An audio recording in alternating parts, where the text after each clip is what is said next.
भोजशाला को लेकर के एसएलपी दायर हुई है। मुस्लिम पक्ष ने इस एसएलपी को दायर किया है। मुस्लिम पक्ष ने जल्द स्टे मिलने की उम्मीद भी जाहिर की है।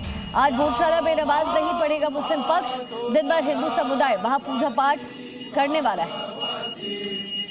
एसएलपी भी दायर हो गई है और हमारे वरिष्ठ वकील श्री सलमान खुर्शीद साहब ने भी कहा है कि यकीनन हमारा केस बहुत मजबूत है और हमको पूरी तरह उम्मीद है कि सुप्रीम कोर्ट से हमको न्याय मिलेगा।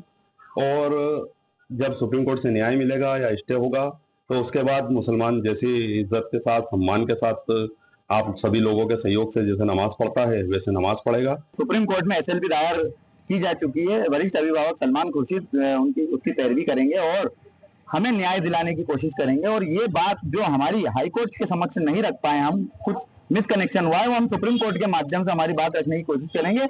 और ये भी साथ ही साथ हम करने की कोशिश करेंगे कि यहाँ हमेशा से नमाज होती है और सुप्रीम कोर्ट के आदेश के बाद हम वापस से हमारी नमाज जारी रखेंगे। एसएलपी भी दायर हो गई है और हमारे वरिष्ठ वकील श्री सलमान खुर्शीद साहब ने भी कहा है कि यकीनन हमारा केस बहुत मजबूत है और हमको पूरी तरह उम्मीद है कि सुप्रीम कोर्ट से हमको न्याय मिलेगा। और जब सुप्रीम कोर्ट से न्याय मिलेगा या स्टे होगा तो उसके बाद मुसलमान जैसी इज्जत के साथ सम्मान के साथ आप सभी लोगों के सहयोग से जैसे नमाज पढ़ता है वैसे नमाज पढ़ेगा। सुप्रीम कोर्ट में एसएलपी दायर की जा चुकी है। वरिष्ठ अभिभावक सलमान खुर्शीद उसकी पैरवी करेंगे और हमें न्याय दिलाने की कोशिश करेंगे। और ये बात जो हमारी हाई कोर्ट के समक्ष नहीं रख पाए, हम कुछ मिसकनेक्शन हुआ है, वो हम सुप्रीम कोर्ट के माध्यम से हमारी बात रखने की कोशिश करेंगे। और ये भी साथ ही साथ हम करने की कोशिश करेंगे कि यहाँ हमेशा से नमाज होती है और सुप्रीम कोर्ट के आदेश के बाद हम वापस से हमारी नमाज जारी रखेंगे। मेरे सहयोगी प्रमोद शर्मा इस समय ग्राउंड पर मौजूद हैं। आपको सीधा उनके पास लिए चलते हैं। प्रमोद, यहाँ पर हम तस्वीरें देख रहे हैं। एक तरफ सुरक्षा के कड़े इंतजाम किए गए हैं, वहीं दूसरी तरफ जो पूजा पाठ है वो भी विधि विधान के अनुसार वहां पर चल रही है। क्या तस्वीरें वहां पर, क्या माहौल नजर आ रहा है आपको?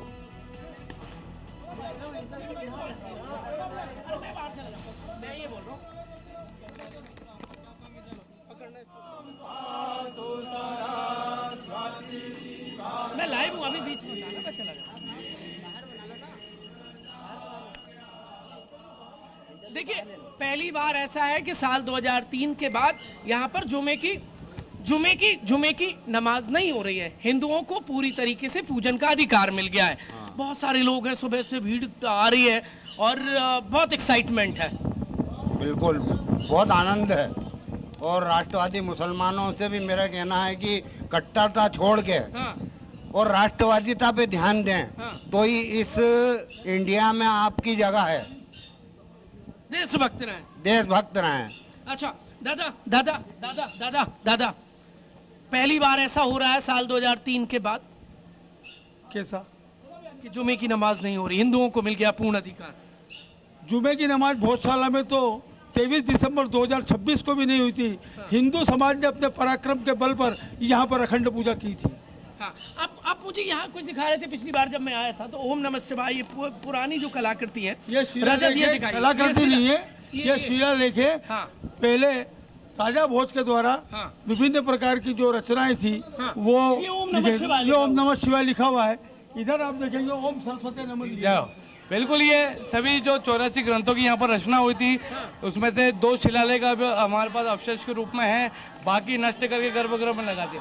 ये ओम नमः शिवाय से स्टार्टिंग वर्ड है, पाली प्राकृत भाषा में लिखे गए। ओम नमः शिवाय, ये ओम नमः स्पष्ट दिख रहा है। दूसरे वाले में जाओ, ओम सरस्वती नमः, ये वाला देखिए। और बताता हूँ। हाँ, बताइए। इससे बड़ा प्रमाण शायद मंदिर का नहीं होगा। सीताराम कथा, इससे बड़ा प्रमाण क्या है? फिर भी यहाँ पर इतने साक्ष्य होने के बाद भी न्यायालय की लंबी प्रक्रिया के बाद में हिंदू समाज को ये दिन मिला, ये निर्णय मिला। अभी कुछ लोग ये मांग कर रहे हैं कि वहाँ पर जहाँ पूजन हुई है वहाँ से उर्दू की आयतें हैं वो हट जानी चाहिए। बिल्कुल, चूंकि मंदिर घोषित हो गया तो जो आंखों को चुभने वाली चीजें वो सब हटना चाहिए। हिंदू संस्कृति की जो चीजें, जो चिन्ह वो यहाँ पर स्थापित हो। बाहर शुक्रवार के दिन फूल की दुकान 700 साल बाद लगी है। बिल्कुल, लंबे समय के संघर्ष के बाद आज का दिन है। इससे पहले जब ऐसी स्थिति बनती थी तो एक बोर्ड लगता था कि भोजशाला में हिंदू समाज का प्रवेश निषेध है। आज वो दिन है कि जो भोजशाला के अंदर हिंदू समाज पूजा कर रहा है और बाकी धर्म जो है वो यहाँ पर निषेध हुए। तो ये बहुत बड़ा ऐसे ऐतिहासिक दिन है जब हम भोजशाला में दर्शन पूजन कर पा रहे हैं। कुछ लोग हट कर रहे थे कि भाई हम तो नमाज अदा करेंगे, फिर जैसे ही एसपी ने उन्हें ट्रेलर दिया तो नरम पड़ गए। नरम तो पड़ना ही था। माननीय उच्च न्यायालय का निर्देश था, शासन प्रशासन की शक्ति थी, आपको माननीय उच्च न्यायालय के निर्देशों का पालन करना हाईकोर्ट के आदेश को नहीं मान रहे थे कुछ लोग। ये हम सभी भारतीय हैं और जो न्यायालय ने जो निर्देश दिए हैं, जो ऑर्डर दिया है, हमको उसका अक्षरशः पालन करना है। देश की न्याय व्यवस्था पे हमको पूरा विश्वास अच्छा रखना है और प्रमोद, उसका वहाँ पर बिल्कुल कुछ अनुपालन आयतें करना है भी और लिखी हुई अक्षरशः है करना है। जिसको हटाने यदि हम की नहीं मांग करते हिंदू हैं तो पक्ष की हमारी तरफ से हो रहा है। भारतीय नागरिकता या जो आयतें लिखी हैं भारतीय उसको मानसिकता लेकर के इनका क्या कुछ कहना है मैं प्रमोद? बातचीत कर रहा था साल 2003 में जो लड़ाई लड़ी गई थी भोजशाला मुक्ति के लिए, वो जेल गई थी। वो कह रही हैं आज तो खुशी के आंसू है। 40-50 महिलाएं हमारी यहाँ से जेल गई थी और वास्तव में उन महिलाओं को आज जो खुशी हुई है। अच्छा, मैं बिल्कुल ये मुक्ति आंदोलन से जुड़े जो व्यक्ति हैं यहाँ के, मैं उनको साथ में लेकर जा रहा हूँ और बताता हूँ। एक बार वो हमें आयतें दिखा देंगे, वो कहाँ लिखी हैं? चलते हैं, चलिए चलते हैं। मेरे सहयोगी आईडी यहीं रख दो, मेरे सहयोगी रजत दुबे और यहाँ पर ये मुक्ति आंदोलन जो लड़ाई लड़ रहे थे उनके जो समिति के पदाधिकारी हैं वो हमें दिखाएंगे। एक बार हमें वो आयत है, क्योंकि अब चूंकि ये मंदिर हो गया है और मंदिर में उर्दू की आयतों का क्या काम है? निश्चित ही जब लंबे समय तक हिंदू समाज यहाँ पर प्रतिबंधित रहा और जब मुगल काल रहा और हिंदू समाज जब गौशाला के अंदर नहीं आता तो नमाज के दौरान ये सब चीजें लगाई गई है।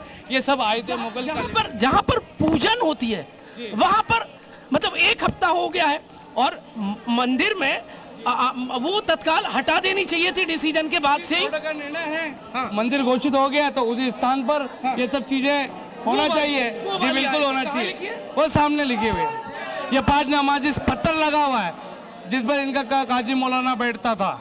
ये सब उर्दू में लिखे और ये गौशाला का हिस्सा भी नहीं है, ये बाद में लगा गए। पूरी गौशाला में लाल पत्थरों का उपयोग हुआ है। वो जहाँ पर ये स्थान है जहाँ पर वो जहाँ बाग देवी के आप पूजन कर रहे हैं वो क्या लिखा हुआ है लाइन? बिल्कुल ये आयतें हैं। ये उस समय मंदिर के ऊपर अपने नाम की नाम प्लेट लगाई गई है। अच्छा, एक बार वहाँ मेन तरफ चलते हैं और हिंदुओं को ऐतराज इस बात का है कि मंदिर हो गया है तो आयतों का काम क्या है, अब ये दिखा देते हैं। ये क्या लिखा हुआ है सामने?